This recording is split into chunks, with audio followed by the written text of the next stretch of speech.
দাপর যুগের শুরু। বৃন্দাবনের যমুনার ধারে এক সন্ধ্যায় বালক কৃষ্ণ একা বসে আছেন। হঠাৎ আকাশ থেকে এক অলৌকিক আলো নেমে এল। সেই আলো থেকে আবির্ভূত হলেন দেবর্ষি নারদ, হাতে এক অপূর্ব বাঁশি। নারদ বললেন, হে মাধব, এই বাঁশি সাধারণ নয়, এটি দেবতাদের কণ্ঠ, প্রকৃতির শ্বাস আর প্রেমের সুর নিয়ে গঠিত। তোমার করছোঁয়াতেই এটি ঐশ্বরিক হয়ে উঠবে। কৃষ্ণ হাসলেন, বাঁশিটি হাতে নিলেন। মুহূর্তেই যমুনার জল স্থির হয়ে গেল, বাতাসে মধুর সুবাস ভাসল। পশুপাখিরা মন্ত্রমুগ্ধের মতো থমকে দাঁড়াল।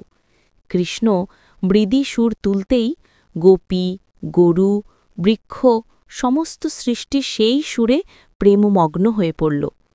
নারদ মুগ্ধ কণ্ঠে বললেন, এই বাঁশি প্রেম, ভক্তি ও শান্তির বার্তা ছড়াবে। তুমি হলে তার বাহক। আর সেই দিন থেকেই বাঁশি হল কৃষ্ণের পরিচয়, মুরলীধর শ্রীকৃষ্ণ। ফুল, বাঁশি